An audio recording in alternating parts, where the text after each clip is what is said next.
Sun Business, les dirigeants et les entrepreneurs du territoire ont la parole. Clément Lessort. Le mardi matin, on parle d'économie avec Clément Lessort dans Sun Business qui va nous parler ce matin de capacité. Bonjour Clément. Bonjour Guillaume, absolument. Véritable interface entre la recherche académique et les acteurs socio-économiques du territoire, Capacité valorise les travaux issus de laboratoires de l'Université de Nantes en mettant à disposition des entreprises et collectivités des sources d'innovation et de différenciation. On en parle ce matin et dans ce nouveau numéro de Sun Business avec les responsables de Capacité, Jean-Charles Cadiou, président directeur général délégué, et Morgane Kabyliera, directeur du développement économique. Bonjour messieurs et merci d'avoir accepté mon invitation. Les deux missions de Capacité sont d'accompagner, pour que nos auditeurs comprennent bien, d'accompagner les chercheurs dans la gestion de leur contrat de recherche partenariale, on va en parler avec vous, et de transformer les savoirs et compétences des laboratoires en produits, procédés ou services innovants. Est-ce qu'il était nécessaire de valoriser enfin la recherche de l'université, de la sortir de ces laboratoires? Jean-Charles Cadiou. Oui, tout à fait. Alors, je tiens à préciser quand même que du coup, ça se faisait depuis déjà pas mal d'années. Ça se faisait de façon plus informelle. Et donc, depuis la création de Capacité en 2005, nous avons donc mis en place un processus complet d'accompagnement clair, net, précis, vis-à-vis des entreprises pour pouvoir mettre en relation chercheurs et entreprises dans une dynamique tous les jours renouvelée et pour développer la performance du territoire. Alors pour autant, 2005, pourquoi quand même avoir attendu si longtemps dans l'histoire de l'Université de Nantes ? C'est une longue histoire. L'université est restée beaucoup sur des missions de recherche et d'enseignement pendant longtemps, sociétalement. Mais petit à petit, effectivement, la dynamique et puis la technologie faisant, l'accélération du numérique, etc., a mis en place effectivement un besoin constant au niveau de la société auprès, je dirais, du grand public, mais aussi des entreprises, de besoins de sciences. Et donc, la nécessité est devenue telle qu'il était important de pouvoir prendre en charge directement au sein de l'université ce processus de transfert entre les entreprises et les chercheurs. Alors l'enjeu, Morgane Kabyliera, c'est de démontrer également que les chercheurs cherchent, mais trouvent également. Cette transformation, c'est rendre également très concret et pragmatique, ce qui ne l'est pas toujours, et notamment pour le grand public qui nous écoute. Tout à fait. Au sein des laboratoires de l'Université de Nantes, il y a des expertises, des savoir-faire et du matériel qui sont à la pointe et qui peuvent bénéficier aux entreprises pour leur permettre d'innover, de développer de nouveaux produits, de nouveaux services et donc de bouleverser leur marché. Et donc tout l'objet de Capacité, il est d'accompagner, d'aider ces sociétés à s'approprier ces savoir-faire, ces technologies, ces connaissances pour bouleverser leur marché. Est-ce que c'est le besoin aussi d'innovation croissant que connaissent les entreprises, on le sait de plus en plus, qui contribue à un rapprochement nécessaire entre le monde de la recherche et celui des entreprises, Jean-Charles Cadiou ? Je pense que ce besoin croissant est effectivement à l'origine un petit peu de ces choses-là, mais c'est aussi beaucoup les universitaires qui souhaitent eux-mêmes aussi prendre en charge cette relation-là. Structurellement, autour des universités, beaucoup d'entités se sont mises en place pour pouvoir faire ce travail-là, mais souvent, le chercheur restait celui qui était une sorte de sous-traitant. Donc, il est très important que le chercheur puisse être, lui aussi, pleinement acteur de ce travail-là, et donc Capacité apporte et permet aux chercheurs d'être acteurs tout en restant chercheurs. Besoin croissant d'innovation, je dirais que l'environnement aussi et le contexte de conjoncture que nous sommes en train de vivre, est-ce qu'il contribue aussi dans la compétitivité, évidemment, dont on parle souvent et notamment ici, des entreprises, à ce qu'elles se rapprochent des pôles de recherche et de développement? Morgane Kabyliera. Oui, tout à fait. On sait que nos sociétés, pour se positionner dans un environnement économique toujours plus complexe, toujours plus globalisé, ont besoin d'innover, donc d'aller chercher de la valeur qu'elles n'ont pas forcément en interne. Et donc en s'adossant, en s'appuyant sur les laboratoires de l'Université de Nantes, elles ont accès à ces savoir-faire et on les accompagne dans leur processus d'innovation pour les aider à se développer économiquement. Jean-Charles Cadiou, l'intérêt pour elles, très concrètement, c'est qu'elle manque ou qu'elle manquait d'inspiration, ou ce sont les économies d'échelle que ça peut représenter en s'adossant à des structures existantes et puis à des forces vives, aux chercheurs qui peuvent contribuer à ça? Absolument, absolument. C'est plus plutôt que le manque d'idées, les entreprises en ont plein.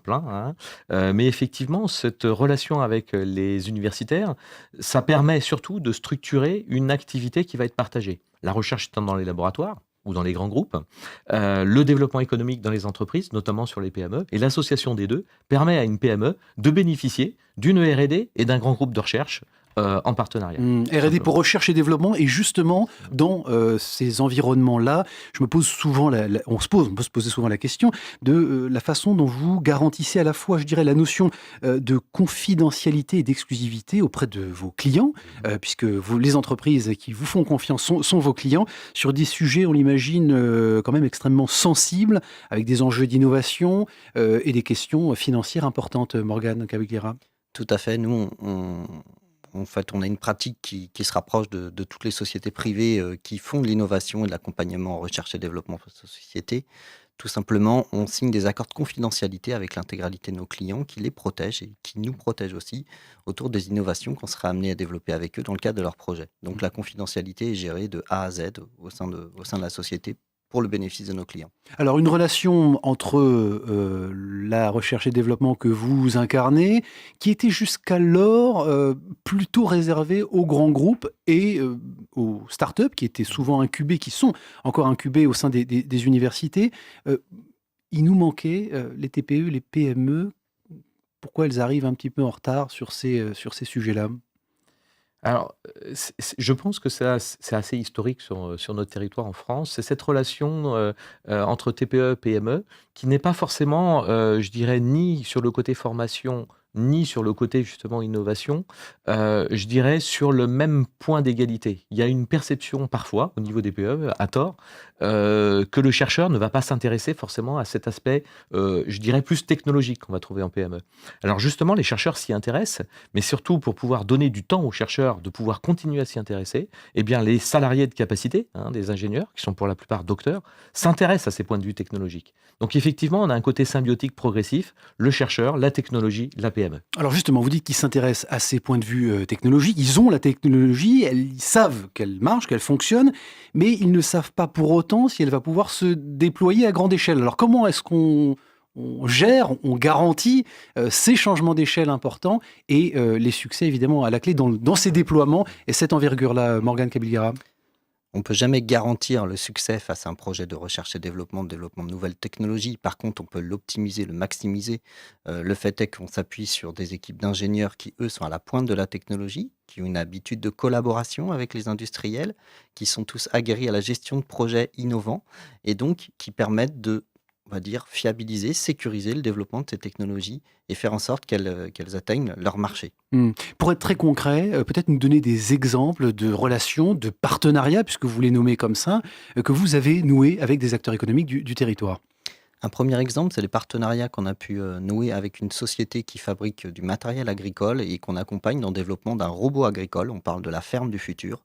Un robot autonome qui va réaliser un ensemble de travaux au sein des serres, et notamment un travail du sol et un travail d'identification du taux de pousse des plantes qui se trouvent dans cette serre. Et donc, on développe avec cette société cette innovation qui sera commercialisée courant de l'année prochaine.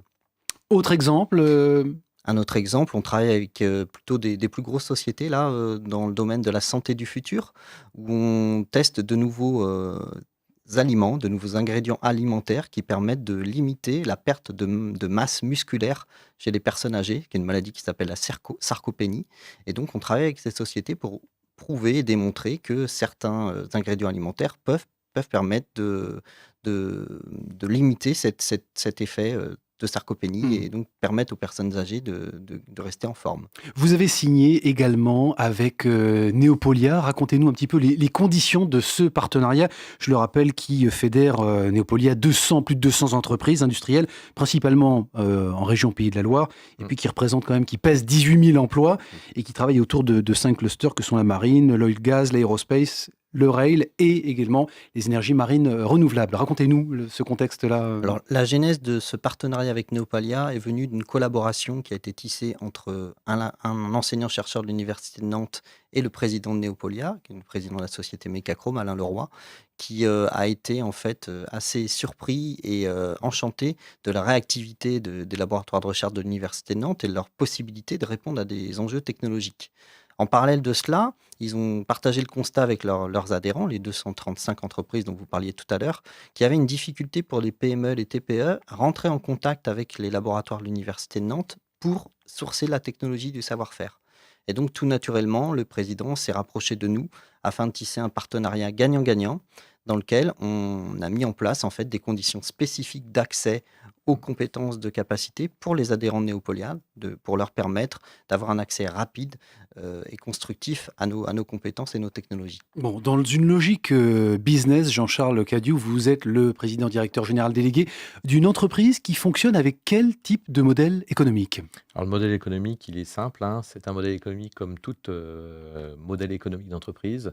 La base, vous l'avez compris, de ce que l'on fait, c'est les prestations. Donc des prestations intellectuelles qui vont permettre de transformer une technologie générique qui est maîtrisée dans un laboratoire, donc avec des compétences et des connaissances qui viennent de la recherche, pour pouvoir aider les entreprises à s'en servir, eux, pour les intégrer dans leurs process, leurs produits, et pour les développer, en fait, sur leur marché. Vous fonctionnez, alors vous avez communiqué sur quel chiffre d'affaires sur l'exercice 2016 ? Alors sur 2016, on a un chiffre d'affaires qui est autour de 5 millions d'euros, hein, qui se développe. Hein. On a une croissance qui se fait à peu près aux alentours de 10% chaque année. Nous avons maintenant, et donc dès 2017, on arrive à 70 salariés, ce qui commence déjà à avoir un spectre, je dirais, de technologie au sein de Capacité qui commence à s'élargir et qui chaque année en fait s'élargit pour pouvoir couvrir, d'ici un terme qu'on ne connaît pas, l'ensemble de l'université et l'ensemble des centres de domaines scientifiques pour pouvoir travailler avec le plus d'entreprises possible, bien évidemment. Bon, bien, on suivra ça évidemment avec attention. La filiale privée de l'université au service de la compétitivité industrielle, notamment des entreprises du territoire. Ça nous intéresse bien entendu. Jean-Charles Cadiou, président, directeur général délégué, et Morgane Cabillera, directeur développement économique de Capacité, qu'on recevait ce matin dans nos studios. Très rapidement, Guillaume, la semaine prochaine, je recevrai Romain Luçon. Il est directeur du développement de chez Yannette, fondée en 1977, très belle année d'ailleurs. C'est une entreprise de propreté dont le siège est basé à Saint-Herblain. Elle développe un savoir-faire dans la valorisation des espaces, propreté, entretien et services associés. 400 salariés, et on verra comment cette entreprise s'est engagée fortement dans une dimension et des enjeux de responsabilité sociétale, notamment sur les questions de management. Très très très belle semaine à vous. Rendez-vous est pris, à la semaine prochaine. Bonne route avec le 6-9 de Sun.